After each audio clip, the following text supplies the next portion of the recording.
Oke, jadi beberapa waktu yang lalu ketika gue sedang melihat isi kolom komentar gue menemukan sebuah komentar yang sangat menarik. Komentar yang berasal dari sebuah akun yang bernama Freedom Gaming H6K meminta gue untuk membahas sebuah film animasi yang berjudul War of the World Goliath dengan alasan kalau film ini dibuat oleh negara Malaysia namun tidak banyak orang yang mengetahuinya. Nah, ketika gue pertama kali mendengar judul tersebut, gue langsung merasa sangat familiar dengan namanya, hingga akhirnya gue segera sadar kalau film tersebut ternyata merupakan sequel atau cerita kelanjutan dari film War of the World. Yes, buat kalian anak generasi 90-an ataupun 2000-an yang dulunya suka menonton film di Trans TV ataupun berbagai TV lokal sebagainya, pastinya kalian sangat tidak asing dengan film yang satu ini. Sebuah film yang bertemakan alien dengan cerita dan nuansa yang sangat gelap ini telah memberikan banyak sekali rasa ketakutan hingga bahkan trauma kepada anak-anak yang telah menontonnya, termasuk salah satu diantaranya adalah gue pribadi. Nah, menyadari hal ini, gue seketika sangat hype dan segera melakukan research terhadap animasi tersebut. Dan alangkah terkejutnya gue ketika menemukan kalau ternyata film animasi ini memang dikerjakan oleh studio animasi asal Malaysia. Nah, bagaimana hal ini bisa terjadi? Apakah mereka hanya mengerjakan bidang animasinya saja atau juga dengan keseluruhan produksinya? Nah, sebelum masuk ke pembahasan utama, gue mau ngasih tahu aja nih buat kalian-kalian yang penasaran dengan bagaimana kehidupan atau pekerjaan dari para animator, kalian bisa bergabung aja ke webinar yang diadakan oleh Devata Studio yang akan diadakan pada tanggal 31 Mei nanti. Untuk webinar kali ini, kita kedatangan narasumber yaitu Kak Sasha, yaitu seorang animator yang telah bekerja dalam proyek film-film besar seperti Avatar, Godzilla X Kong, hingga bahkan A Minecraft Movie. Buat kalian yang penasaran dengan lingkungan kerja di sana ataupun ingin tahu bagaimana beliau bisa sampai di titik ini, kalian bisa bergabung aja ke dalam webinar kali ini. Untuk link pendaftarannya bakal gue taruh di kolom deskripsi. Jadi mungkin cukup basa-basinya, kita langsung masuk aja ke pembahasan dalam 3, 2, 1.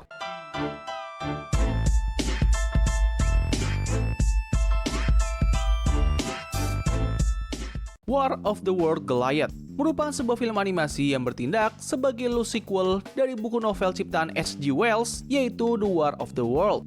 Nah, buat kalian yang nggak tahu, War of the World versi buku dan juga film yang rilis pada tahun 2005 merupakan dua cerita yang berbeda dan tidak memiliki koneksi sama sekali.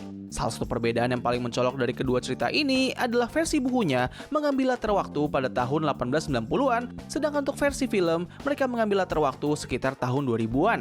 Itulah kenapa film animasi ini memiliki nuansa yang terkesan sangat berbeda dengan versi live actionnya, karena cerita dari animasinya ini memang hanya memiliki koneksi dengan bukunya saja. Nah, perlu ditekankan juga bahwa film animasi ini merupakan sebuah loose sequel, yaitu sebuah cerita kelanjutan yang tidak memiliki koneksi langsung dengan cerita pendahulunya.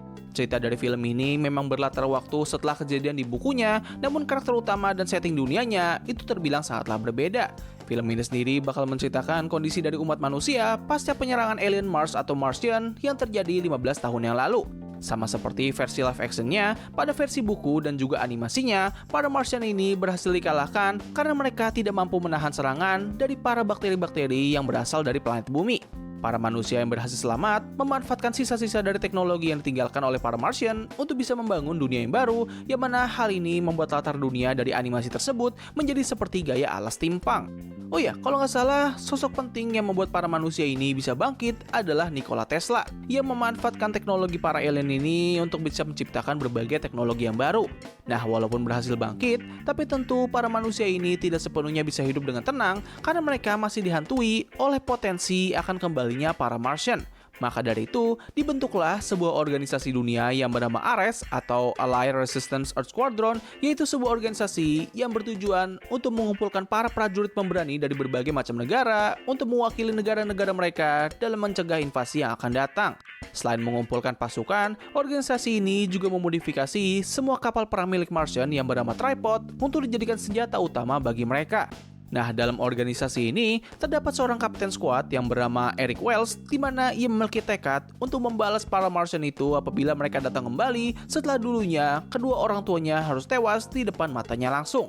Nah, dalam menjalankan misi ini, ia akan dipasangkan dengan 4 orang yang lain, yaitu seorang lieutenant yang bernama Jennifer Carter, seorang kopral Irlandia yang bernama Patrick O'Brien, seorang sersan Kanada yang bernama Abraham Douglas, dan seorang lieutenant asal Malaysia yang bernama Raja Iskandar Shah. Damn, namanya keren banget tuh asli. Nah, ketiga orang ini akan dibentuk menjadi sebuah grup yang bernama Goliath untuk memimpin para pasukan Tripod yang lain dalam melawan invasi alien berikutnya.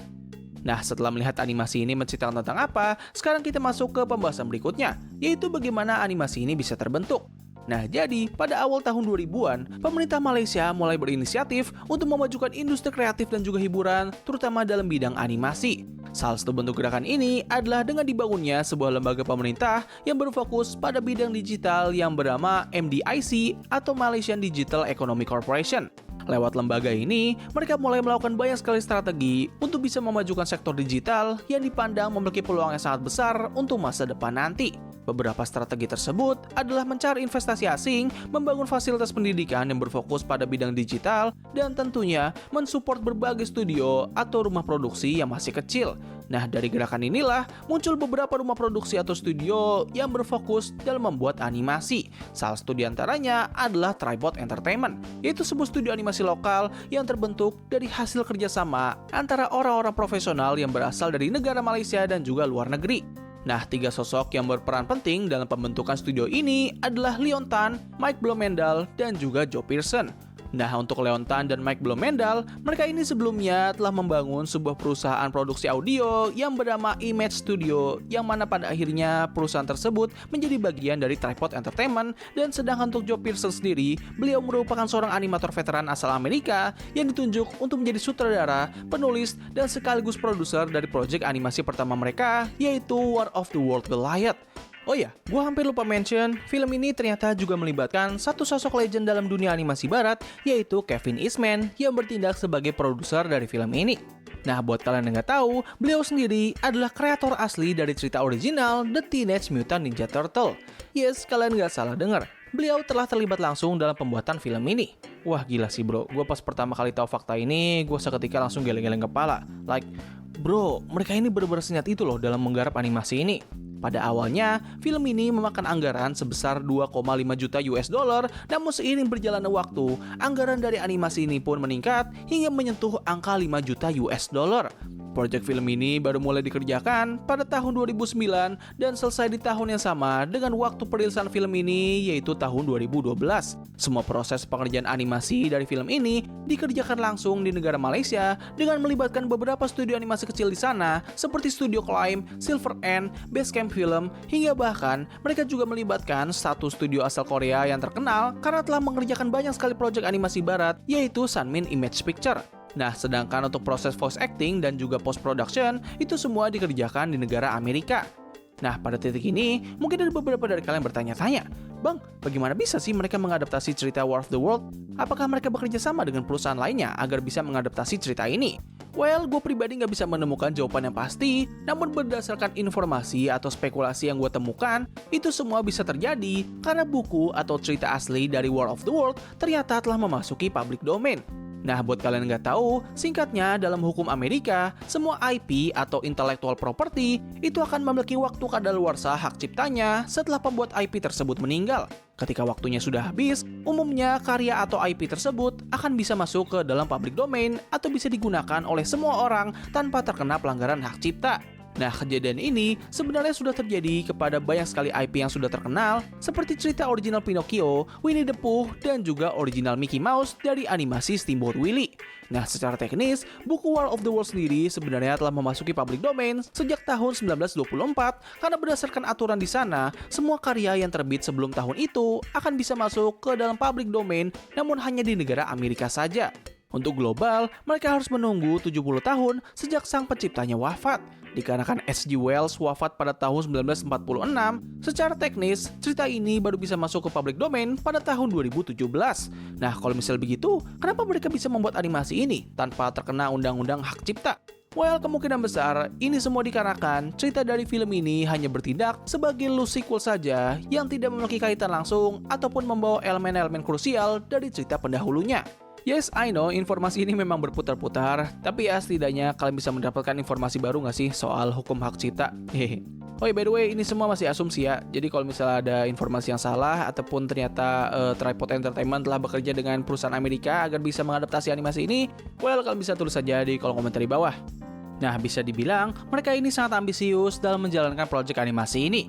Hal ini bisa dilihat secara langsung lewat penamaan studio ini, yaitu Tripod Entertainment, yang merupakan nama kendaraan perang yang digunakan oleh para Martian di cerita War of the World. Tidak hanya itu saja, setelah gue menonton film ini, gue sempat berpikir kalau sepertinya mereka sudah memiliki rencana jangka panjang untuk membuat sebuah franchise atau dunia besar lewat proyek animasi ini. Tapi sayangnya, itu semua tidak akan pernah bisa terjadi karena film ini ternyata sangat dibenci dan mendapatkan kegagalan yang sangat hebat. Kenapa bisa demikian? Well, menurut beberapa kritikus, film ini dianggap memiliki cerita yang sangat dangkal dan kurang kompleksitas. Lalu ada juga yang mengatakan kalau kualitas animasinya ini sangatlah tidak memuaskan. Dan yang terakhir, ada juga yang mengatakan kalau performa voice actor dari film ini juga kurang meyakinkan dan hampir tidak memberikan kesan emosional. Nah, memangnya seberapa gagalkah film ini?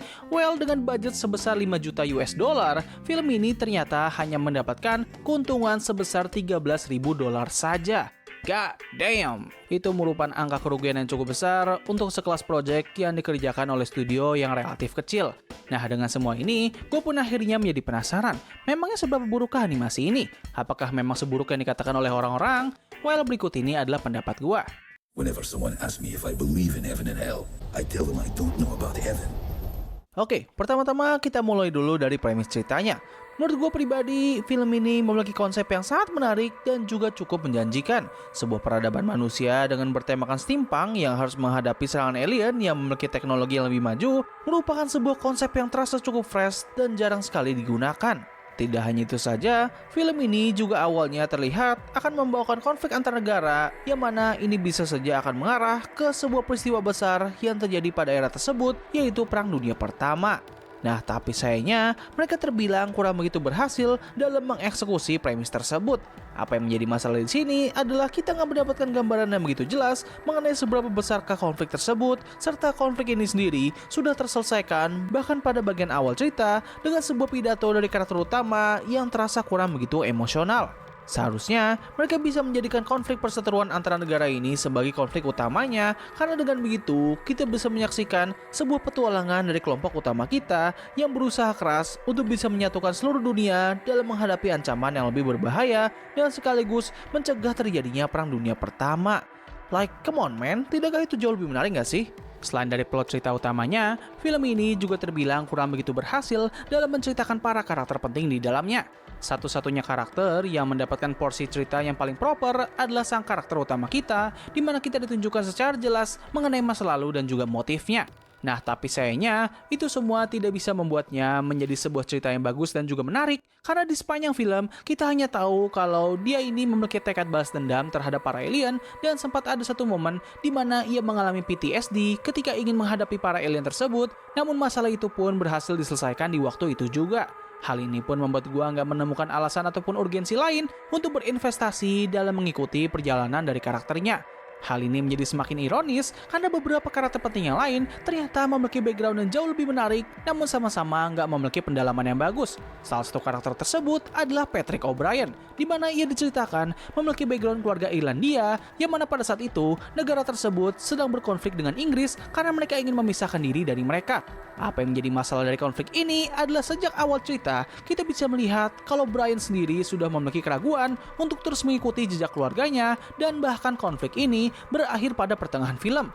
Seharusnya mereka bisa mempertahankan konflik tersebut hingga akhir cerita, di mana Brian akhirnya mengkhianati tekad keluarga dan juga negaranya untuk bisa menyelamatkan dunia. Ataupun karakter Jennifer Carter, di mana ia kalau nggak salah berasal dari keluarga tersohor, namun memilih untuk bergabung ke dalam grup perjuangan ini karena ia selalu dipandang rendah oleh keluarganya. Karakternya ini nggak mendapatkan pendalaman sama sekali selain mengenai backgroundnya saja, dan bahkan terdapat satu plot sampingan kecil yang berfokus pada hubungannya dengan sang karakter utama, namun sama seperti sebelumnya, cerita tersebut nggak memiliki pembangunan yang bagus dan langsung mencapai titik akhir dengan Carter yang menyatakan cintanya kepada sang MC. Sebenarnya masih ada banyak hal yang bermasalah pada aspek ini, namun untuk mempersingkat waktu, gue mending lanjut aja ke poin berikutnya. Nah, kalau dari segi desain, gue pribadi cukup suka dengan desain karakter ataupun kapal perang yang digunakan oleh para Martian ataupun manusia. Desain karakter yang mereka gunakan ini sangat mirip seperti animasi-animasi barat yang rilis sekitar tahun 2010-an. Desainnya cukup klasik, walaupun tidak sebagus animasi-animasi dengan gaya yang serupa. Untuk desain kapal tempurnya, gue pribadi cukup suka sih dengan pemilihan kapal perang yang digunakan oleh para manusia yang terlihat sangat jadul dan tidak menyerupai kapal perang seperti anime-anime dengan genre mecha. Hal ini pun memberikan kesan yang mandiri dan mampu memberikan sebuah identitas yang unik bagi animasi ini. Selain itu, pemilihan kapal perang yang seperti ini juga menguatkan gambaran dunia yang mereka bangun karena ini seperti menunjukkan betapa kesulitannya manusia dalam menghadapi ancaman mereka karena harus menggunakan kapal perang bekas penjajah mereka dengan modifikasi yang terlihat tidak begitu canggih. Nah, untuk desain kapal perang aliennya, gue pribadi sangat suka sih bagaimana mereka menggunakan dua desain kapal tripod yang berbeda dalam menunjukkan waktu penyerangan. Pada adegan flashback sang MC, kita bisa melihat kalau desain kapal tersebut menggunakan desain sama seperti yang ada di versi buku novel. Nah, tapi di momen penyerangan kedua atau di masa sekarang, itu terlihat cukup mirip seperti versi filmnya. Ini seperti menunjukkan kalau para alien ini datang kembali dengan persiapan yang lebih matang lagi dengan membuat kapal perang mereka menjadi lebih canggih dan terlihat lebih modern. Untuk segi animasi, menurut gue kualitas animasi dari film ini terbilang cukup oke dan tidak terlalu buruk-buruk banget. Untuk sebuah animasi hybrid yang dibuat oleh negara kecil pada tahun 2012, ini sebenarnya sudah termasuk ke dalam kategori yang lumayan. Nah, tapi kalau kita membicarakan kelas internasional, oh jelas animasi ini bisa dikatakan sangat tidak bagus. Beberapa hal yang menurut gue agak kurang dari aspek ini adalah dari pergerakan animasinya yang terasa nggak konsisten di beberapa momen. Terkadang animasinya terlihat sangat smooth, namun terkadang terlihat sangat kaku. Walaupun begitu, setidaknya mereka masih bisa menghadirkan beberapa momen peperangan yang cukup solid dan juga epic. Oh ya, sebelum masuk ke penutup video, gue ingin memberikan beberapa fakta menarik tambahan. Nah, jadi ternyata film ini awalnya direncanakan akan memiliki rating R atau dengan kata lain, film ini bakal menjadi sebuah animasi dewasa. Hal ini sebenarnya bisa dilihat dari beberapa adegan kematian manusia yang disebabkan oleh para alien yang terlihat cukup brutal, yang bahkan hampir lebih mengerikan daripada versi live actionnya. Tidak hanya itu saja, film ini bahkan memiliki satu adegan panas yang terjadi ketika karakter Carter menyatakan sukanya terhadap karakter Eric. Nah, kalau kalian melihat versi perilisan globalnya, adegan ini sebenarnya masih ada, namun tidak ditunjukkan secara jelas. Nah, tapi dalam video promosi awal dari animasi ini, kita bisa melihat sebuah adegan yang memberikan kita petunjuk bahwa mereka sepertinya telah menganimasikan adegan panas tersebut.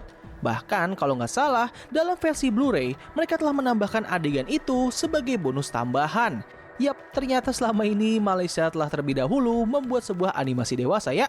Tapi tentu dikarenakan ini negara Malaysia dan film ini rilis pada tahun 2012, pastinya pemerintah Malaysia tidak menyetujui versi tersebut dan mereka pun meminta untuk memotong beberapa adegan sadis serta adegan panas tersebut dan akhirnya kita bisa menyaksikan versi lebih ramahnya dari animasi ini. Nah, secara keseluruhan, War of the World Goliath merupakan film animasi yang bisa dibilang kurang begitu bagus. Film ini sebenarnya memiliki banyak sekali potensi untuk bisa menjadi sebuah animasi yang sangat luar biasa dan bahkan bisa membangun sebuah franchise yang sangat besar. Tapi dikarenakan film ini memiliki banyak sekali isu, hal ini pun membuatnya menjadi tidak disukai dan tidak diketahui oleh banyak orang yang mana ini berimbas dengan kerugian yang sangat hebat. Nah, tapi terlepas dari seberapa burukkah film ini, satu hal yang pengen gue highlight adalah film ini merupakan salah satu bukti penting akan betapa seriusnya negara Malaysia dalam membangun industri animasi mereka. Kita selama ini mungkin hanya melihat bagaimana industri ini bisa sangat sukses lewat animasi-animasi seperti Upin dan Ipin, Bobo Boy, dan sebagainya. Namun kita tidak pernah tahu kalau industri ini pernah mengalami sebuah kegagalan yang sangat besar. Melihat dari budget dan juga orang-orang yang terlibat serta IP yang diangkat, jelas mereka terlihat sangat ambisius dalam proyek animasi ini. Lewat film ini, gue menduga kalau sepertinya negara Malaysia pernah berambisi untuk menjangkau pasar negara barat lewat animasi buatan mereka yang menggunakan IP yang sudah sangat terkenal di sana. Tapi dikarenakan proyek animasi ini tidak berhasil, serta animasi-animasi seperti Upin dan Ipin dan sebagainya sangat laris di negara Asia, mereka pun sepertinya memutuskan untuk menghentikan rencana tersebut dan lebih berfokus pada pasar Asia saja. Kalau andaikan film War of the World berhasil dan bisa membangun sebuah dunia yang besar dan disenangi oleh orang-orang barat, gue yakin industri animasi Malaysia bisa menjadi lebih maju dan lebih besar lagi. Bahkan ada kemungkinan besar mereka bisa saja bakal menjadi wajah baru dari dunia animasi asal Asia dan bersaing dengan animasi asal Jepang, Cina, dan juga Korea. Nah, jadi begitulah yang bisa gue bahas pada video kali ini. Tulis pendapat kalian soal animasi ini di kolom komentar di bawah. Apakah kalian suka atau tidak? Tulis pendapat kalian.